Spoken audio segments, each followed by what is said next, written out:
الحمد لله الذي أبدع الأخلاق والأرضين والصلاة على من كان نبيا وآدم بين الماء والطين وعلى آله وأصحابه أجمعين أما بعد فأعوذ بالله من الشيطان الرجيم بسم الله الرحمن الرحيم نون والقلم وما يسطرون فقال النبي صلى الله تعالى عليه وسلم طلب العلم فريضة على كل مسلم ومسلمة صدق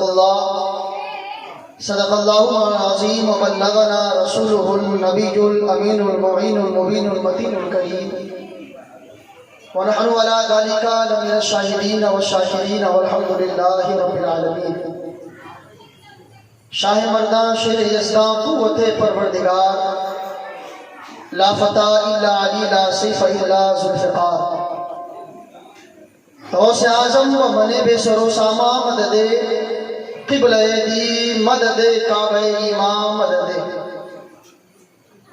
یا رسول اللہ انظر حالنا یا حبیب اللہ اسمع قالنا اننا فی بحر غم مغرق خذ یدی سہیل لنا اشکالنا. آئیے موراب بڑی ادب و احترام کے ساتھ نبی معظم رحمت عالم نور وسم فخر موجودات احمد مصطفیٰ محمد مصطفیٰ صلی اللہ تعالی علیہ وسلم کی بارگاہ ناز میں بڑی ادب و احترام کے ساتھ درود پاک پڑھیں. بابا سے پڑھیں اللہم صلی علی سیدنا و مولانا محمد صلی اللہ علیہ صلاۃ و سلام علیک یا سیدی یا رسول اللہ صلی اللہ تعالی علیہ وسلم. شاعر کہتا ہے کہ کربلا کی خاک پر کیا آدمی سجدے میں ہے.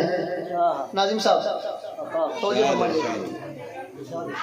کربلا کی خاک پر کیا آدمی سجدے میں ہے, موت رسوا ہو چکی ہے زندگی سجدے میں ہے. کربلا کی خاک پر کیا آدمی سجدے میں ہے, موت رسوا ہو چکی ہے زندگی سجدے میں ہے. سبحان اللہ سبحان اللہ. کربلا کی خاک پر کیا آدمی سجدے میں ہے, موت رسوا ہو چکی ہے زندگی سجدے میں ہے. اور ایک سجدہ جو علی کا بچ گیا تھا وقت شب, شاید فاطمہ کا لال اب اسی سجدے میں ہے. ایک سجدہ جو بچ گیا تھا علی کا وقت شب, شاید فاطمہ کا لال اب اسی سجدے میں ہے. شاید فاطمہ کا لال اب اسی سجدے میں ہے. کیا کہنے. اور بڑی مبارک بات کے لائق ہے آپ تمام حضرات کہ آپ نے محفل رسول کا انعقاد کیا. شاعر نے کہا کہ نبی کی ذکر کی خوشبو سے میرا گھر مہکتا ہے. نبی کی ذکر کی خوشبو سے میرا گھر مہکتا ہے. اگر سویا رہوں تو خواب کا منظر مہکتا ہے. اور سرکار نے 1400 برس پہلے رکھا تھا قدم, قسم خدا کی اب تک ہرا کے غار کا پتھر مہکتا ہے. سرکار نے 1400 برس پہلے رکھا تھا قسم خدا کی اب تک ہرا کے غار کا, قسم خدا کی اب تک ہرا کے غار کا پتھر مہکتا ہے. قسم خدا کی اب تک ہرا کے غار کا پتھر مہکتا ہے. حضرات میں اس آیت کریمہ کے پڑھنے کا شرف حاصل کیا. سب سے پہلے ایک چیز سمجھ لیں, اس کے بعد میں اپنی گفتگو کو آگے بڑھاؤں. آج ہم نے محفل میلاد کو رسمن رکھا ہے, صرف رسم کے طور پر. آج ہم نے اس سے فائدے حاصل نہیں کیے. ہم نے صرف محفل رسول اور ذکر رسول کو صرف اور صرف رسم کے طور پر سجایا اور رچایا. آج ہم سب کا یہاں بیٹھنا, اگر ہم یہاں اپنے قیمتی وقت میں سے کچھ وقت نکال کر ہم محفل رسول میں بیٹھتے ہیں تو ہمیں چاہیے کہ اس سے ہم کچھ استفادہ حاصل کریں. ہمیں چاہیے کہ اس سے کچھ قیمتی باتیں اپنے گھروں تک لے کر جائیں اور آنے والی نسلوں کو اس باتوں کا ہم علم دیں, انہیں سکھائیں کہ ہم نے محفل رسول میں یہ چیزیں سیکھی ہیں. لیکن آج جہاں تک ہماری ذہانت کام کرتی ہے کہ ہم محفل میلاد سجاتے ہیں, مناتے ہیں, رچاتے ہیں, لیکن عملی طور پر ہم بالکل خارج نظر آتے ہیں, بس رسم کے طور پر پوری کرتے ہیں. انشاءاللہ العزیز چند باتیں ائمہ کرام کے قول کے مطابق اور حدیث پاک کی روشنی میں چند باتیں وقت تھوڑی دیر کے لیے آپ کے سامنے حاضر ہوں. بس اللہ تعالیٰ کی بارگاہ میں دعا گو ہوں کہ اللہ تعالیٰ ہم سب کو سننے سے زیادہ عمل کرنے کی توفیق عطا. آمین آمین آمین. اللہ تعالیٰ نے ارشاد فرمایا نون والقلم وما یسطرون. اور قسم ہے قلم کی جس سے لکھتے ہیں، قسم ہے قلم کی جس سے لکھتے ہیں۔ تفسیر میں علماء کرام نے اس کا یوں تفسیر بیان کیا کہ جب دنیا بنی بھی نہیں تھی، کائنات کا وجود بھی نہیں تھا، ہماری انسانیت بھی نہیں تھی، ہمارے سروں پر یہ بادلوں کا سایہ بھی نہیں تھا، یہ چاند یہ سورج بھی نہیں تھے، تب اللہ نے سب سے پہلے قلم کو پیدا فرمایا۔ واہ واہ واہ، کیا جملہ ہے حضرت، بہت خوب۔ قلم کو ہی کیوں پیدا فرمایا؟ غور طلب بات ہے کہ اگر رب چاہتا، رب کی مشیت تھی، خلاق کائنات اللہ تعالیٰ وہ چاہتا تو ہر شے کو پیدا کر سکتا تھا، لیکن سب سے پہلے قلم کو پیدا کر کے انسانوں کو رب تعالیٰ ذہن کیا دینا چاہتا ہے؟ تو علماء نے تفسیر میں لکھا کہ جب اللہ نے قلم کو پیدا فرمایا تو قلم خاموش ہو گئی۔ اللہ اکبر کبیرہ، کہا مولا پیدا تو فرمایا لیکن کروں کیا؟ تو غیب سے آواز آتی ہے لکھ، کہتے ہیں سبحان اللہ، کہتی ہے کہ اللہ کہتا ہے لکھ، آواز آتی ہے مولا کیا لکھوں؟ کہا لکھ ابھی سے لے کر قیامت تک کیا ہوگا۔ ساری کائنات کا وجود بھی نہیں، اللہ نے سب سے پہلے قلم کو پیدا کروایا، اور قلم کو اللہ نے حکم دیا اس وقت سے لے کر آنے والے قیامت تک جو چیزیں ہونے والی تھی اللہ نے لوح محفوظ میں لکھا۔ آج ہم اسی قلم سے دور ہیں، دینی اعتبار سے دنیاوی اعتبار سے ان دونوں فیلڈ میں ہمارا دور دور تک نام و نشان نہیں، اور ہم نے اپنے پڑوسیوں کو اور اپنے علاقے میں رہنے والے لوگوں کو جو ہم نے میسج دیا ہے نا، ہم نے وہ میسج غلط دیا۔ وہ میسج غلط کیسے دیا؟ سنیں آپ۔ آج جو لوگ ہم پر اعتراض کرتے ہیں معاذ اللہ رب العالمین کہ مذہب اسلام کی جو اتنی تیزی کے ساتھ ساری دنیا میں مذہب اسلام کی آبیاری ہو رہی ہے، اس کے چند وجوہات یہ لوگ یہ بیان کرتے ہیں کہ مذہب اسلام کے ماننے والے ایک دم جابر ہوتے ہیں، ایک دم وہ کڑک ہوتے ہیں، لیکن ذرا آؤ مدینے کی گلیوں میں چلتے، آج سے 1400 برس پہلے کا دور ہے، مدینے کی گلیاں ہیں، سنسان رات کا اندھیرا ہے، ایک یہودی کے دروازے پر ایک یہودی کے گھر میں ایک بچہ ہے، 8 یا 9 برس کا ہے، مورخین نے لکھا ہے اس کی آنکھوں سے زاروں قطار آنسو بہ رہے ہیں، روزانہ روتا ہے۔ ایک صحابی کا گزر ہوا، اتفاق سے ایک دن دل یہ گوارا نہ کیا کہ میں یہاں سے گزرتا ہوں، یہ بچہ روزانہ روتا ہے، آخر وجہ کیا ہے؟ آج یہ سبق ہمیں سمجھنا ہے، اور سمجھنے کے بعد اپنے پڑوس میں رہنے والوں کو یہ سبق پڑھانا ہے کہ آج ہم اسلام سے کتنا دور ہیں، آج لوگوں کی جو بات جو میسج ہے اسلام کا وہ کتنا غلط پہنچا ہے۔ اس کی وجہ صرف ہم ہیں کہ ہم نے اس فیلڈ میں کام نہیں کیا، ہم نے صرف رسمن محفل رسول سجائی ہے، لیکن اس کا جو میسج صحیح تھا ہم نے لوگوں تک نہیں پہنچایا، یہی وجہ لوگ آج ہم سے دور نظر آتے ہیں۔ ارے اسلام تجھ میں کیا تھا جو آج سے 1400 برس پہلے لوگ بڑے بڑے ظالم لوگ صرف نام سن کر کلمہ پڑھ لیتے تھے؟ تلوار کی زور نہیں تھی، جہاں پر تلوار کا کام آیا تلوار وہاں اٹھائی گئی ہے، لیکن ہر دور میں تلوار نہیں اٹھی ہے، ہر جگہ پر تلوار نہیں اٹھائی گئی، کہیں کہیں پر اخلاق رسول بھی دیکھا گیا ہے، صحابہ کرام کا کردار بھی دیکھا گیا ہے۔ اسی کردار میں کردار یہ بھی سنے ہوں، سارے 1400 برس پہلے کا دور ہے، مدینے کی گلیاں ہیں، صحابی کا گزر ہوتا ہے، وہ بچہ زاروں قطار رو رہا ہے، دل گوارا نہیں کرتا، کہتا یہ بچہ روتا کیوں ہے، بلکتا کیوں ہے؟ وہ صحابی رسول دروازے پہ دستک دیتے، اندر سے آواز آتی ہے، کون کہتا ہے صاحب ہوں؟ کہا کس لیے آؤ؟ کہا کہ یہ تمہاری رونے کی آواز مجھے گوارا نہیں ہوتی، رونے کی وجہ کیا ہے، وجوہات کیا ہے، اسے بیان کرو، مجھے یہ برداشت نہیں ہوتا، میں روزانہ یہاں سے گزرتا ہوں لیکن تمہارے رونے کی آواز سے میرا دل پستی جاتا ہے، میرے آنکھوں سے بھی آنسو نکلتے ہیں۔ وہ بچہ اندر سے آواز آتی ہے، تجھے معلوم نہیں ہم تیرے نبی کا کلمہ نہیں پڑھتے، ہم تیرے نبی کے اسلام میں داخل نہیں ہیں، ہم یہودی ہیں، ہم مذہب یہودیت سے تعلق رکھتے ہیں، ہمارا تیرا کوئی واسطہ نہیں ہے۔ وہ صحابی ارشاد فرماتے ہیں ذرا بتا دو رونے کی وجہ کیا ہے، آخر روتے کیوں ہو؟ وہ بچہ بابا کے دوہر کہتا ہے رونے کی وجہ پوچھتے ہو تو سنو، میرا ایک چچا ہے اور میرے والد کا جب انتقال ہوا نا تو میری والدہ چچے کے دروازے پہ پہنچی ہے، اور پہنچنے کے بعد میرے چچا سے میری والدہ نے اپنا مطالبہ کیا ہے کہ میرے شوہر کے مرنے کے بعد جو بھی چیزیں وراثت میں آئی ہیں مجھے دے دو، جو بھی چیزیں ہیں مجھے مہیا کر دو۔ وہ بچہ کہتا ہے، اتنا کہنے کے بعد وہ صحابی کی آنکھوں سے زاروں قطار آنسو نکلنے لگتے ہیں. کہتے وہ تیرا چچا کون ہے، اتنا جابر و ظالم کون ہے؟ کہتا ہے فلاں بستی میں رہتا ہے، لیکن میرے درد کو نہیں سمجھتا، میری پریشانی کو نہیں سمجھتا. میں روتا ہوں لیکن میرے رونے کو وہ نہیں سمجھتا.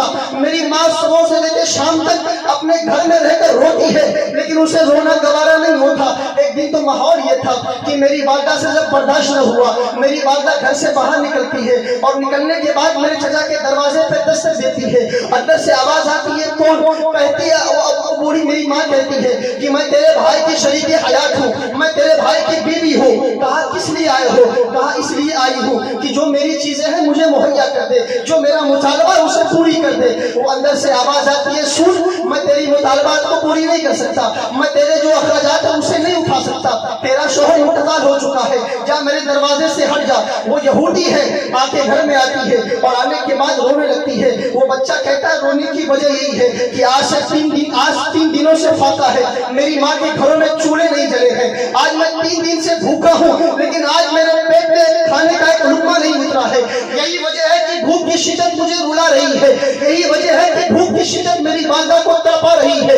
تو پوچھتا ہے نا کہ میں کیوں روتا ہوں، تو سن، میرے پاس پہننے کے لیے ایک جوڑے کپڑے ہیں، اسی کو دھوتا ہوں اسی کو پہن لیتا ہوں. تو پوچھتا ہے نا کہ میں روتا کیوں ہوں، تو سن، میری والدہ کے پاس صرف ایک پھٹا لباس ہے، اسے وہ پہنتی ہے اور جہاں جسم پر جہاں پیبند لگے ہیں وہاں پر میری ماں میری والدہ چادر اوڑھ دیتی ہے. تو پوچھتا ہے نا کیوں روتا ہوں، تو سن، رونے کی وجہ یہ ہے کہ میرا چچا ظالم ہے، میرا چچا جابر ہے، اس نے میرے مال کو ہڑپ لیا ہے، اس نے میری والدہ کو دروازے سے باہر بھگایا ہے. وہ صحابی رسول ارشاد فرماتے ہیں، بس اتنی سی بات ہے، اتنی سی بات کے لیے روتا ہے. آج ذرا چل مدینے کے سرکار کے پاس لے کر چلتا ہوں، آج حضرت آقا کے پاس لے کر چلتا ہوں، آج سلطانوں کے سلطان کے پاس لے کر چلتا ہوں. وہ بچہ یہودی ہے، جملہ کہتا ہے، میں ان کے پاس کیسے جاؤں؟ میں تیرے نبی کا کلمہ نہیں پڑھتا، میں تیرے نبی کے اسلام میں داخل نہیں ہوں. اگر تیرا نبی دروازے سے بھگا دے، اگر تیرا نبی مجھے دروازے سے دور کر دے تو میں کس کے سامنے اپنے منہ کو دکھاؤں گا؟ وہ صحابی رسول ارشاد فرماتے ہیں،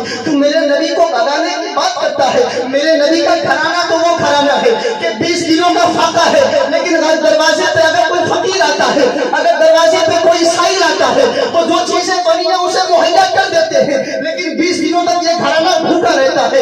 اس گھرانے کی تعریف تو یہ ہے کہ اس گھرانے میں عرش کا جبریل بھی آتا ہے. اس گھرانے کی تعظیم تو یہ ہے کہ اس گھرانے میں 1,24,000 فرشتے بھی آتے ہیں. لیکن یہ گھرانے کے فاقے کا عالم یہ ہے کہ یہ گھرانہ اپنے پاس کچھ نہیں رکھتا. اگر کوئی فقیر آتا ہے تو اس کی فقیری کو دور کیا جاتا ہے، اگر کوئی غریب آتا ہے تو اس کی غریبی کو سنا جاتا ہے، اگر کوئی بے بس آتا ہے تو اس کی بے بسی کا لاج رکھا جاتا ہے. جب تجھے مدینے والے سرکار کے پاس لے کر چلو. وہ بچہ آنے کو راضی ہوتا ہے. جیسے ہی وہ بچہ اٹھتا ہے ماں دامن پکڑ لیتی ہے اور کہتی ہے، بیٹا یاد رکھنا وہ مدینے کے سرکار ہے. میں سنتی ہوں کہ جو اسے دیکھ لیتا ہے اس کا دیوانہ ہو جاتا ہے، جو اسے دیکھ لیتا ہے اس کا کلمہ پڑھ کر داخل اسلام ہو جاتا ہے.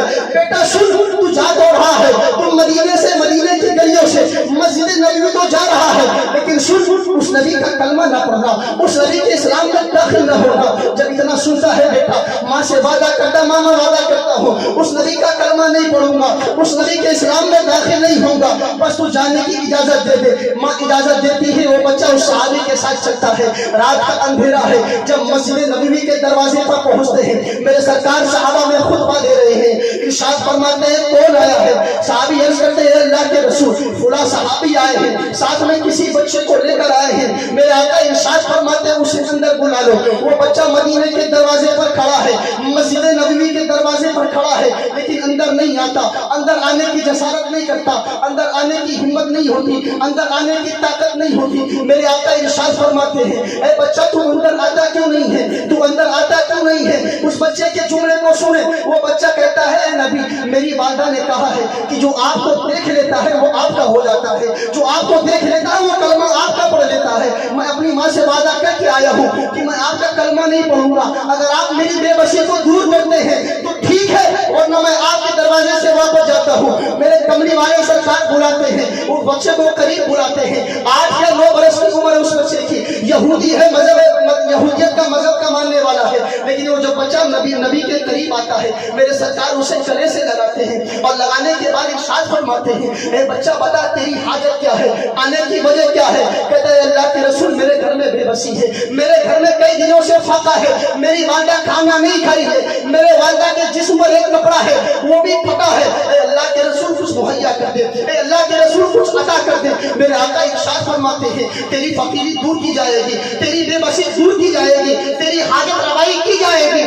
تو بچہ کہتا ہے حضور میں سب کچھ لے لوں گا لیکن آپ کا کلمہ نہیں پڑھوں گا, آپ کے نام آپ کے اسلام میں داخل نہیں ہوں گا. میرے آقا ارشاد فرماتے ہیں کلمہ پڑھنا نہ پڑھنا تیری مرضی ہے, تو نبی کے روزے پر آیا ہے, جس روزے پر جبریل بھی خیرات لینے آتے ہو, جس روزے پر ملک الموت کی اجازت کے بغیر میں آتے ہو, تو وہاں آیا ہے, یہاں سے تو خالی ہاتھ نہیں جائے گا. میرے آقا آگے آتے ہیں اور آگے آنے کے بعد کالی کملی اپنے سروں پر رکھتے ہیں, میرے سرکار اٹھاتے ہیں اور اٹھانے کے بعد اس یہودی کے سر پر رکھتے ہیں اور کہتے ہیں جا لے جا اپنی والدہ کے پھٹے ہوئے جسم کو اس چادر سے ڈھک دینا. اتنا سنتا ہے وہ بچہ, آنکھوں سے زاروں قطار رونے لگتا ہے. یا رسول اللہ سنا تھا کہ جو آپ کو دیکھتے ہیں آپ کا کلمہ پڑھ لیتا ہے, مدینے کے لوگ کہتے ہیں کہ آپ جادوگر ہیں. اے اللہ کے رسول یہ میرا دل کہتا ہے آپ جادوگر نہیں ہیں, میں اللہ کے رسول یہ میرا ایمان کہتا ہے آپ کے اندر جادوگری نہیں ہے بلکہ آپ کے اندر ایسی سخاوت ہے کہ جو آپ کو دیکھ لیتا ہے کلمہ پڑھ لیتا ہے. اے اللہ کے رسول میں چادر بعد میں لوں گا, اے اللہ کے رسول میری حاجت بعد میں پوری ہوگی, پہلے اللہ کے رسول میں اپنی والدہ سے مل کے آؤں, اپنی والدہ سے وعدہ کیا ہوں. وہ بچہ اٹھتا ہے, وہ چالی کملی لے کر رات کے اندھیرے میں اپنے گھر پہ پہنچتا ہے اور پہنچنے کے بعد والدہ کہتی ہے میں نے کہا تھا نا مدینے کے لوگ بے بس ہیں, میں نے کہا تھا نا مدینے کے لوگ جابر ہیں, میں نے کہا تھا نا مدینے کے لوگ ظالم ہیں, تیری یہاں کوئی مدد نہیں کرنے والا.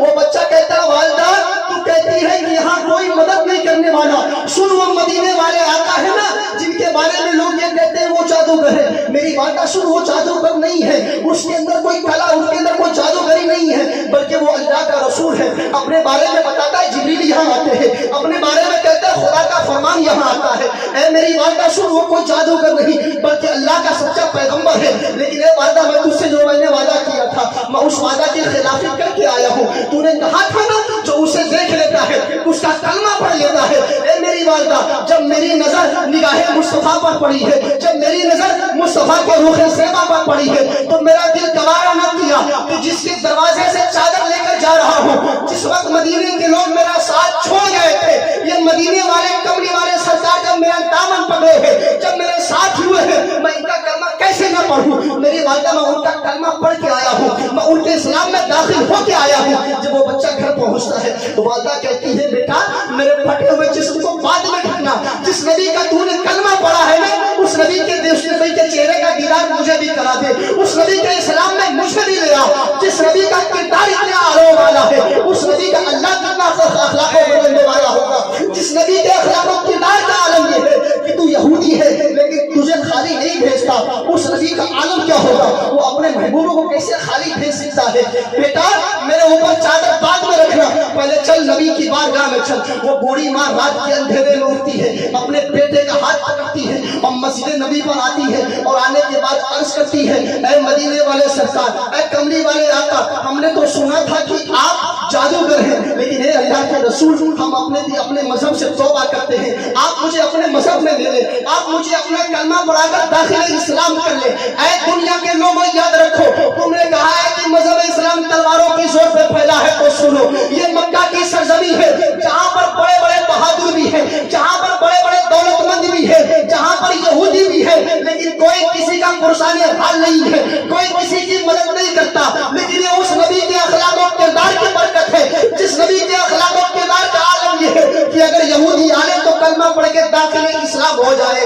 تو یاد رکھو ساری دنیا میں مذہب اسلام اگر پھیلا ہے تو تلوار کی زور پہ نہیں پھیلا, نماز کے سجدوں سے نہیں پھیلا, قرآن کی تلاوت سے نہیں پھیلا, روز و حج و زکات سے نہیں پھیلا, بلکہ سننا چاہتا ہوں مذہب اسلام پھیلا کیسے ہے. آؤ 1450 برس کی تاریخ اٹھا کے پڑھو اور اب تک کی جب تاریخ پڑھو گے تو اسی تاریخ میں عمر فاروق بھی ہے, اسی تاریخ میں سیدنا صدیق اکبر بھی ہے, اسی تاریخ میں حضرت علی بھی ہے, اسی تاریخ میں حضرت عثمان غنی بھی ہے. جب اسلام کی تاریخ پڑھو گے نا نماز آئی بھی نہیں ہے, حضرت علی مسلمان ہو رہے ہیں, نماز آئی بھی ہے, نماز آئی بھی نہیں ہے, مکہ کے 9,500 لوگ داخل اسلام ہو رہے ہیں. کہ دنیا کے لوگوں یاد رکھو مذہب اسلام تلواروں کی زور میں نہیں پھیلا بلکہ مذہب اسلام پھیلا ہے تو مدینے کے سرکار کے اخلاق و اقتدار کی وجہ سے پھیلا ہے۔ نعرے تکبیر، نعرے رسالت،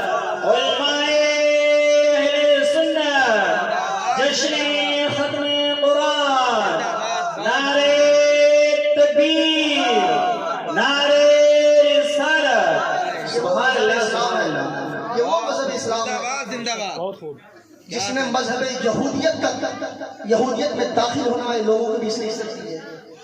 یہ وہ مذہب اسلام ہے کہ آؤ خالد بن ولید کی زندگی کو پڑھو، میدان جنگ ہے، مارکا چل رہا ہے، دونوں فریقین ایک طرف مذہب اسلام کے دشمن ہیں، ایک طرف مذہب اسلام کے سپہ سالار سپاہی اپنے ہاتھوں میں تلوار لیے کھڑے ہیں، دونوں میں آپس میں جنگ ہو رہی ہے، لیکن ایک مارکا یہ بھی ملتا ہے، اسی جنگ میں ایک یہودی ہے آتے خالد بن ولید کے سامنے ہاتھ باندھ کے دس بستہ کھڑا ہوتا ہے، عرض کرتا ہے حضور جس نبی کا آپ کلمہ پڑھتے ہو اس نبی کا کلمہ پڑھتے۔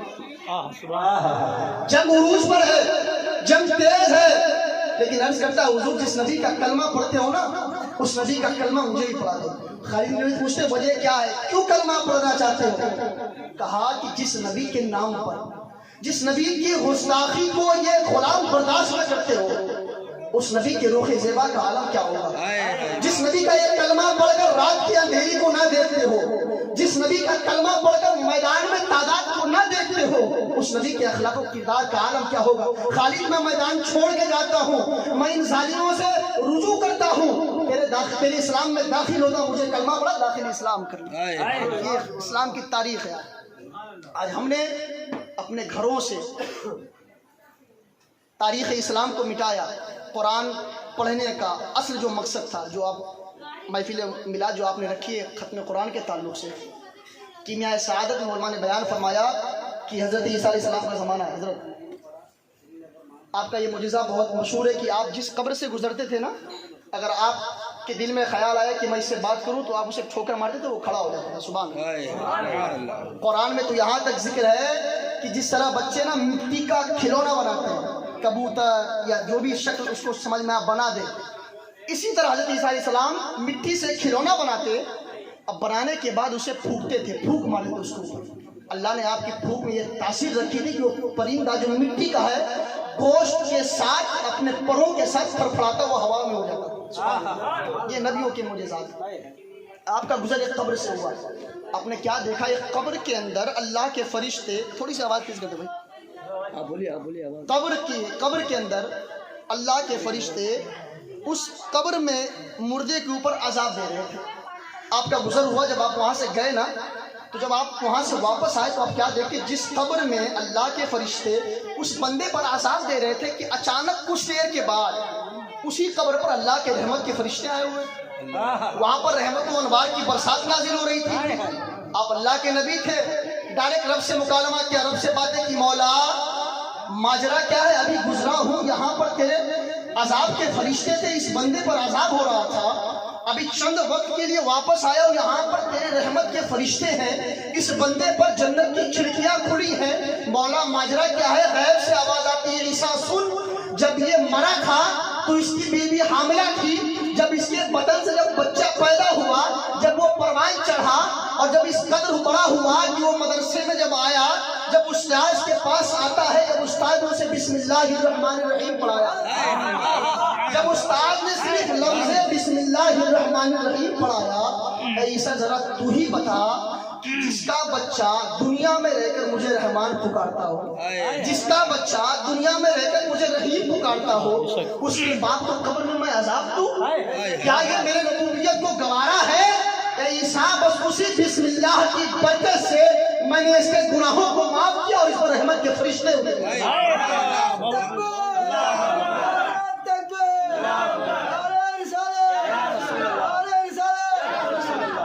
حضرت امام مالک انس رضی اللہ تعالیٰ عنہ اللہ کے رسول کے صحابی ہیں۔ اب ذرا دیکھیں، آپ کی والدہ نا حضرت طلحہ بن عبید اللہ کی کنیزہ تھی، ان کے گھروں میں کام کیا کرتی تھی، جس طرح آج لوگ کام کرتے ہیں وہاں کام کیا کرتی تھی۔ اور کام کرتے کرتے نا اپنا کچھ درہم و دینار جمع کیے ہوئے تھے اپنے بچوں کی تعلیم کے لیے. آج ہماری سوچ کیا ہوتی ہے, ہمارا بچہ جب بڑا ہوگا نا تو ہم اسے انجینئر بنائیں گے, ڈاکٹر بنائیں گے, پروفیسر بنائیں گے, سب بنائیں, سب ٹھیک ہے, لیکن ذرا بتائیں جو بچہ آپ کا پروفیسر بنے گا, جو بچہ آپ کا ڈاکٹر بنے گا, جو بچہ آپ کا انجینئر بنے گا, کیا اسے یہ معلوم ہے کہ کھڑے ہو کر پیشاب کرنے کے جو چھینٹے پڑتے ہیں تو اس کی مقدار کتنی ہے کہ بندہ ناپاک ہو جائے؟ کیا اسے یہ معلوم ہے کہ جب وہ ناپاک ہو جائے تو پاک کیسے ہوتے ہیں؟ آج نہیں معلوم. یہی وجہ ہے کہ آج ہمارے گھروں میں اکثریت ہماری ماں اور بہنوں نے نیل پالش رکھا ہوا ہے. نیل پالش, اور نیل پالش کے بارے میں علماء بیان فرماتے ہیں کہ اس کی جو حد ہوتی ہے نا وہ ناخن کی اصل کو چھپا دیتی ہے. یعنی اصل جو ناخن ہے نا اس کی جو حد ہے وہ ختم ہو جاتی ہے, اور نیل پالش کی وجہ سے اگر مان لے کہ اگر وہ اس حالت میں ناپاک ہو جائے اور وہ غسل کر کے نہانا چاہے اور سوچے کہ ہم پاک ہو جائیں تو قیامت تک پاک نہیں ہو سکتے جب تک کہ وہ نیل پالش وہاں سے اترے گا. کیا ہم نے یہ مسئلہ جانا؟ ہمیں اس مسئلے کا پتہ ہی نہیں. آج صرف مقصد ہمارا یہ ہوگا کہ ہم رسمن کریں. آج ہمیں آج ہمارے گھروں کے حالات کا جائزہ لینا ہے. حضرت امام مالک بن انس رضی اللہ تعالیٰ, دیکھیں آپ نوجوان تھے, ایک دم نوجوان, کڑیل جوان ہے, 28 برس کی عمر شریف ہے آپ کی والدہ لوگوں کے گھروں میں کام کرتے کرتے نا کچھ درہم و دینار جمع کیے ہوئے تھے. جب میرا بچہ بڑا ہوگا نا تو دین کا عالم بنے گا. پہلے کے ماؤں کی سوچ یہ ہوتی تھی کہ جب بچہ ہمارا دین کا عالم بنے گا نا تو ہمارے معاشرے کے مستقبل کو سنوارے گا. آج ہماری سوچ کیا ہے کہ جب بچہ ہمارا پروفیسر بنے گا نا تو ہمارے بغلے کھڑے ہوں گے, ہماری قیمتی محلات ہوں گے. ذرا بتائیں, آپ بھی بخوبی جانتے ہیں محلات سب اپنی جگہ ہے. جب قبر میں کوئی آتا محلات لے کر جاتا ہے, نہیں جاتا, لیکن آؤ ذرا دیکھو امام مالک نے بیان فرمایا کہ قبر میں جو ساتھ دے سب سے اچھا دوست وہی ہے. قبر میں جو ساتھ چلے سب سے اچھا دوست وہی ہے. آج ہم ایک دوست کے لیے لڑ جاتے ہیں, ایک دوست کے لیے خون ریزی کر لیتے ہیں, ایک اپنے چاہنے والوں کی خاطر دوسرے کے اوپر ہم اذیت پہنچاتے ہیں. کیا قبر میں وہ آپ کے ساتھ آ سکتا ہے؟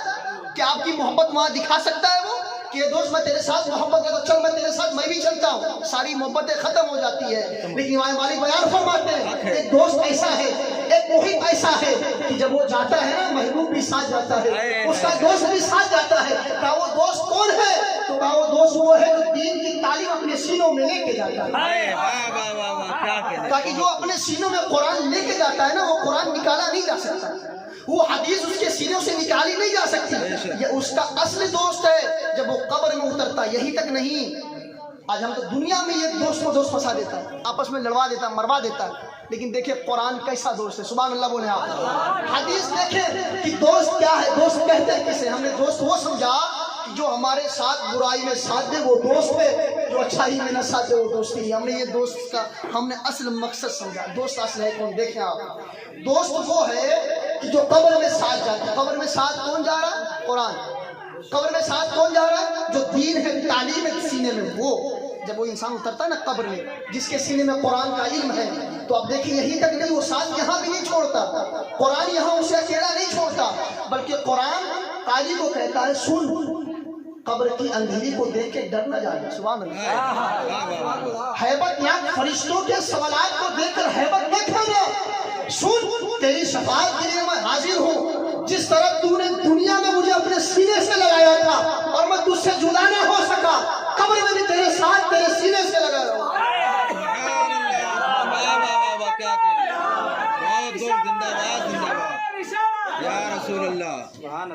یہ اصل دوست ہے.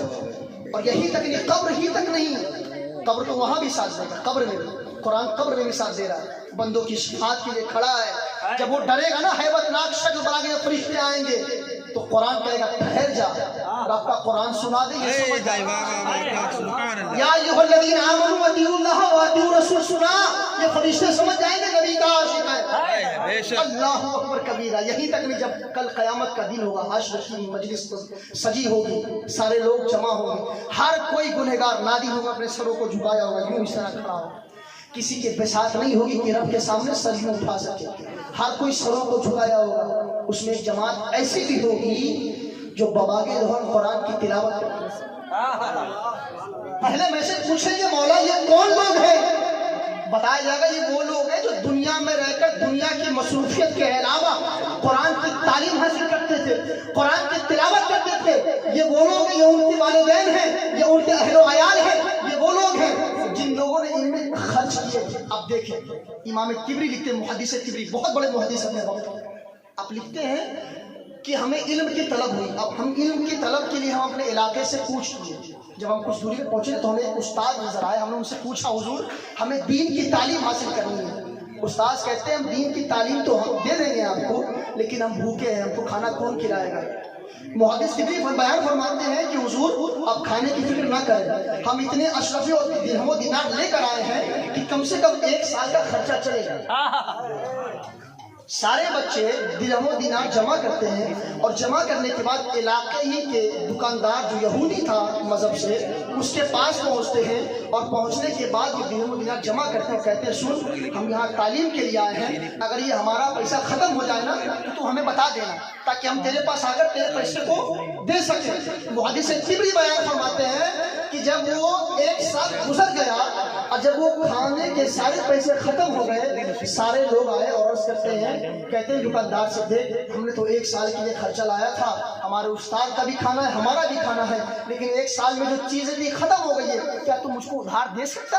یہودی تھا. آج ہم نے بھڑکا دیا، آج ہم اپنے دروازے سے لوگوں کو یہ بول کر بھگاتے کہ تیری مجال کیسے بھی تو آیا، تجھے یاد نہیں تو مجھ سے لڑا تھا، تجھے یاد نہیں تو نے اپنی طاقت دکھائی تھی. ارے اللہ کے بندے ہم کس نبی کے ماننے والے؟ کیا ہمیں درس یہ قرآن دیتا؟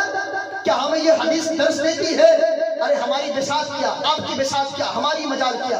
اللہ نے تو 18,000 مخلوقات کو پیدا فرمایا جس میں جانور بھی ہے، کیڑے بھی ہے، مکوڑے بھی ہے، انسان بھی ہے، ذرات بھی ہے، لیکن اشرف کس کو بنایا؟ سب سے بلند و بالا کس نے بنایا؟ اللہ نے. تو اللہ نے سب سے بلند و بالا انسانوں کو بنایا. انسان کی فہرست میں سب سے اوپر انسانوں کو رکھا. 18,000 مخلوقات کی فہرست اٹھا کر پڑھے تو اول انسان ملیں گے آپ. کیا یہ ہماری مجال تھی، ہماری بساط تھی؟ کیا ہم نے رب کے بارے میں دعائیں کی تھی مولا ہمیں انسان بنانا؟ یہ جانور، یہ کتا، بتائیں علامہ جلال الدین سیوطی سے سوال کرتا ہے، ایک کتا ایک جانور ہے انسان نہیں ہے، کہتا ہے کہ سیوطی ذرا بتا تیرا کون سا عمل ہے جس کی وجہ سے اللہ نے تجھے اتنا اشرف بنایا، اتنا بلند و بالا بنایا، اور میرا وہ کون سا گناہ تھا جس کی وجہ سے اللہ نے مجھے کتا بنایا؟ آپ کی آنکھوں سے زاروں قطار آنسو نکلتے ہیں. وہ کہتے ہیں دیکھ یہ کمال میرا نہیں ہے کہ اللہ نے مجھے انسان بنایا، یہ کمال تیرا نہیں ہے کہ اللہ نے جانور بنایا، بلکہ سن جسے محبوب پسند فرما لے. سبحان اللہ. کیا جسے مدینے والے آقا اپنے پاس بلا لے وہ اشرف ہو جاتا. یہی وجہ ہے نا کہ دیکھیں بکری بھی اللہ کی مخلوق، کتا بھی اللہ کی مخلوق، لیکن بکری جائز ہے، کتا ناجائز ہے. بکری کھا سکتے ہیں، ذبح کر سکتے ہیں، کتا حرام. کیوں؟ پیدا کرنے والا تو ایک ہی ذات اللہ کی ہے، اسی نے پیدا کیا.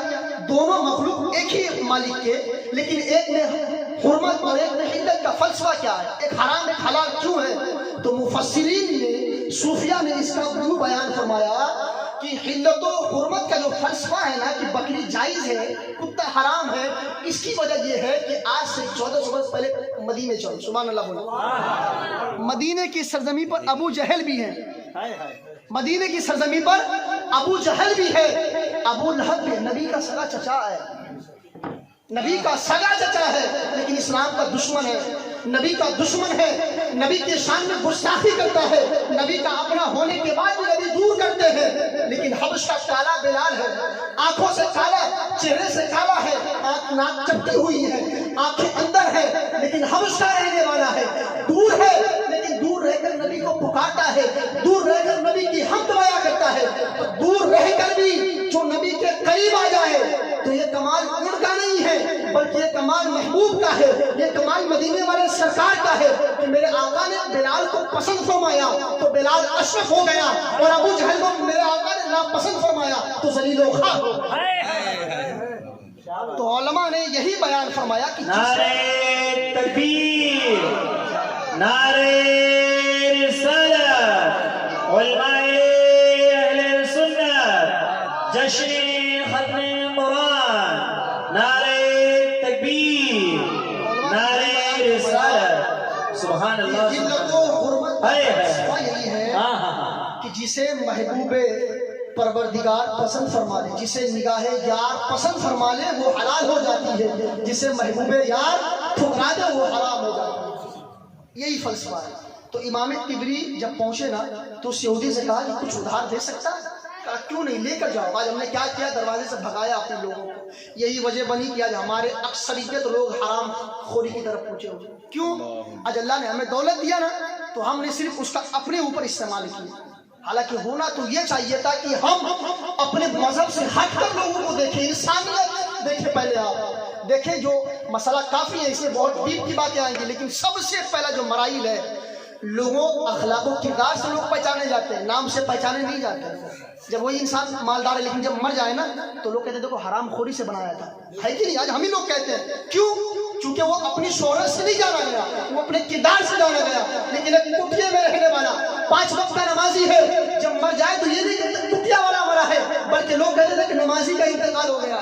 لیکن اس غریب کا انتقال ہوا جو گھر میں رہ کر نبی پر صلاۃ و سلام کرتا تھا. امام طبری جب پہنچے نا, یہودی ہے مذہب کا, کہتا ضرور دیں گے.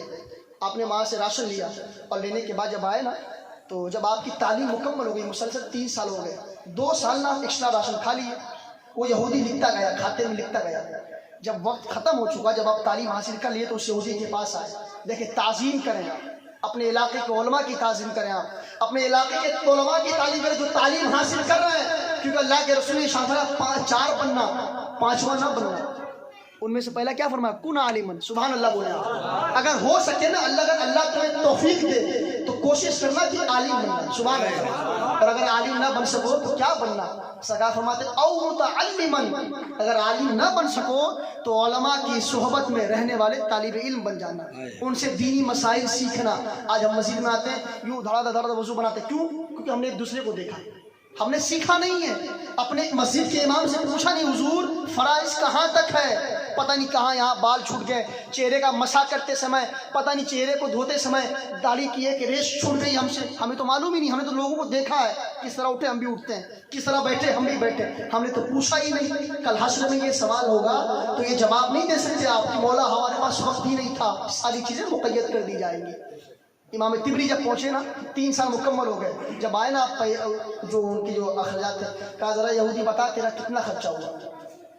کہا خرچہ پوچھتے ہو, 2 سال دیا ہوں شاید میں نے لکھا ہی نہیں. سبحان اللہ. وہ یہودی کہتا ہے کہ 2 سال کھائے جو ہو نا, میں کھاتے پہ لکھنا بھول گیا ہوں, پتہ نہیں کتنا ہے. نہیں جاؤ چلے جاؤ, جب مرضی آئے نا, جب آنا کبھی ادھر سے گزر ہو نا تمہارا تو آ کے دے دینا. اب دیکھیں امام طبری پہنچے گھر, تعلیم ہو چکی مکمل, اللہ نے توفیق دی تو آپ عمرے کے لیے مدینہ مکہ شریف پہنچے. سبحان اللہ. مکہ کا کعبہ شریف کا طواف کر رہے تھے کہ اچانک نا آپ کی نظر اسی یہودی پر پڑی. مکے میں تھا وہ یہودی. امام طبری حیران و پریشان, یہ تو یہودی تھا, یہ آج مکے میں کیسے؟ کہا چھوڑو جا کے پوچھ لیتے کہ آخر یہاں آنے کی وجہ کیا ہے. امام طبری آگے گئے اور جانے کے بعد پوچھتے ہیں کہ تو یہودی ہے نا, یہ مکے میں کیا کر رہا ہے؟ کہا کہ میں یہودی تھا.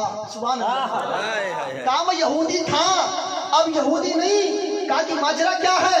کہا سن, جو 2 سال میں تجھے کھانا کھلایا, راشن جو میں نے کھلایا تھا نا, وہ لکھنا جو بھول گیا تھا. جب تو وہاں سے آیا نا, مدینے والے سرکار خواب میں آ گئے. سبحان اللہ. اور مدینے والے سرکار ارشاد فرماتے ہیں, اے یہودی سن, تم میرے مہمان کو کھانا کھلائے, تم میرا نام لینے والے کو کھانا کھلائے اور تو اس نام سے خارج رہ جائے, یہ محال نہیں ہے. بلکہ میرے آقا خواب میں آئے, اس یہودی کو کلمہ پڑھائے, داخل اسلام ہو گیا وہ. سبحان اللہ سبحان اللہ. جب وہ صبح اپنے گھر پہ آیا نا تو بیوی سے کہا کہ ناشتہ لے آؤ. بیوی کیا کہتی ہے؟ آپ نے بھی خواب میں دیکھا ہے. سبحان اللہ. اسلام کی برکت دیکھیں آپ, ایک نہیں بنا, وہ صرف یہودی داخل اسلام نہیں ہوا. بیوی کہتی ہے کہ آپ نے بھی خواب میں کسی کو دیکھا ہے؟ اب وہ شوہر کہتا ہے کہ تمہیں بھی نبی کلمہ پڑھا گئے. سبحان اللہ. اللہ اللہ. دیکھیں یعنی جو طالب علم کا مددگار بن جائے, جو ان کے پریشانی میں کھڑا ہو جائے نا, وہ بھی اللہ تعالیٰ اس انسان کے عمل کو ضائع نہیں جان دیتا بلکہ اسے نواز دیتا. وہ یہودی تھا لیکن طالب علم کی خدمت کیا, اور جب خدمت کیا تو اللہ نے کیا نوازا؟ اسلام جیسی دولت ادا کر دی. دنیا کی سب سے بڑی دولت یہ ہے کہ اللہ نے ہمیں مذہب اسلام میں پیدا کیا. سب سے بڑی دولت یہی ہے. تو وہ یہودی تھا لیکن جب طالب علم کی خدمت کیا تو اللہ کے رسول نے تمام گھر والوں کو داخل اسلام کیا اور وہ مسلمان. سبحان اللہ. آخری جملہ بول کے اپنی گفتگو ختم کروں. آج جو ہم نے اپنے لوگوں کے درمیان جو تفرقہ ہم نے ڈالا، ہم نے اونچ نیچ کا جو ہم نے ذات اور جو ہم نے اپنی شہرت کو دیکھنا جب سے شروع کیا نا، تب سے ہمارے اسلام میں، مذہب اسلام میں خرابی پیدا ہو گئی. یہی وجہ ہے کہ لوگ ہم سے دور نظر آتے ہیں. اب وہ قریب کیسے آئیں گے؟ تو صرف نماز کے لیے لوگ قریب نہیں آتے، صرف روزوں سے لوگ قریب نہیں آتے. معلوم آپ کو ایک وقت کا پنڈت اشکیل غیر مذہب سے تعلق ہوتا ہے، ہندو دھرم کا ہے، لیکن جب وہ نبی کی سیرت کو جو پڑھتا ہے نا، نبی کی سیرت پڑھتا ہے وہ، تو قلم اٹھائے کیا لکھتا ہے؟ یا رسول اللہ تیرے اوصاف کا ممکن ہے کہاں ہم سے بچا. مذہب اسلام سے تعلق نہیں ہے، ہندو ہے دھرم کا. پنڈت اشکیل نام ہے اس کا، بڑا مشہور شاعر گزرا ہے وہ. قلم اٹھانا کیا لکھتا ہے؟ یا رسول اللہ تیرے اوصاف کا ممکن ہے کہاں ہم سے بیان. تو محمد بھی ہے، احمد بھی ہے، محمود بھی ہے، اور یہ بندے کیا بساط. مولا یہ صرف بندے کیا ہے، اور صرف بندے ہی نہیں کرتے تیری تعریف، تیری تعریف کی تیری مداحوں کی فہرست میں خود معبود بھی ہے. وہ کہتا ہے کہ صرف بندے تیری تعریف نہیں کرتے، بلکہ جس نے ساری کائنات کو سجایا ہے نا، یہ قمقمے، یہ چاند، یہ سورج، یہ ستارے جس نے پیدا کیے نا، وہ بھی آپ کی تعریف کرتا ہے. سبحان اللہ. تو آج ہم نے تفرقہ پیدا کیا. دیکھیں وہ غریب ایک انسان ایک غریب کی مدد کی جب نکلتا ہے، حضرت انس مالک رضی اللہ عنہ سے روایت ہے کہ اگر کوئی انسان جب کسی مجبور اور بے بس کی مدد کے لیے اپنے گھر سے قدم اٹھاتا، ابھی تک وہاں پہنچا نہیں ہے، ابھی تک اس کی مدد نہیں کی ہے، وہ صرف قدم اٹھایا ہے، میرا آقا ارشاد فرماتے ہیں کہ اس کے قدم اٹھانا ابھی وہاں پہنچا نہیں ہے، اللہ نے 10 سال تک اعتکاف کرنے کا ثواب عطا فرمایا. اور ایک حدیث پاک آخری بات جملہ ختم. اگر جب کوئی انسان کسی غریب کی مدد کرتا ہے، اب وہ غریب نہیں دیکھتا کون ہے، مسلمان ہے غیر مسلم ہے، غریب نہیں دیکھتا، وہ غریب نہیں دیکھتا، صرف دیکھتا غریب ہے، لاچار ہے، بے بس ہے، مدد کر دیا. میرے آقا ارشاد فرماتے ہیں جب وہ قبر میں آئے مدد کرنے والا، تو جس کے لیے جس کا جو اس نے مدد کیا تھا نا، غیر کا یا کسی کا بھی، تو وہ جس نے جو مال دیا تھا نا، وہ مال بتائے، وہ مال صرف مال جس مال کے ذریعے ہو یا اپنی زبان کے ذریعے ہو یا اگر پہنچے تو اس پہنچ کے ذریعے، اگر اس نے اس کی مدد کی، جب وہ قبر میں آئے گا اور کسی گناہ کی وجہ سے کہیں پھنسے گا نا، تو جو مدد کیا تھا وہ مال کے ذریعے نا، وہ مال وہاں کھڑا ہوگا. سبحان اللہ. وہ مال کہے گا ہم تمہارے شافع ہیں، تو ڈر مت، میں وہی مال ہوں جو تو کسی غریب کی مدد کیا تھا نا، وہی مال ہوں، میں تیری شفاعت کروں گا. میرے آقا ارشاد فرماتے ہیں اس بات میں. اور یہی تک نہیں، جب وہ کل حشر میں آئے گا، اس کے نام اعمال میں کمی ہوگی، تو کل قیامت کے دن وہ مال رب کے سامنے عریضہ پیش کرے گا، مولا جب کوئی تیرا بندہ جب بے بس تھا نا، بے سہارا، لاچار، غریب، مجبور تھا، مولا اس نے اس کی مدد کی تھی، مولا اس مدد کے صدقے میں سے معاف کر. اللہ اس کی بخشش ہو جائے گی. اللہ تعالی ہم سب کو صحیح معنوں میں شریعت محمدی پر عمل کرنے کی توفیق و رفیق عطا فرمائے، اور صحیح معنوں میں قرآن کی تعلیم حاصل کرنے کی توفیق و رفیق عطا فرمائے. مجھ سے بولنے، آپ کے سننے میں جو بھی کمیاں غلطیاں اسے معاف کریں، توبہ کریں. استغفر اللہ ربی من کل ذنب و اتوب الیہ. کلمہ طیب پڑھے، لا الہ الا اللہ محمد رسول اللہ صلی اللہ علیہ وسلم کی محمد سے وفا تو نے، تو ہم تیرے ہیں.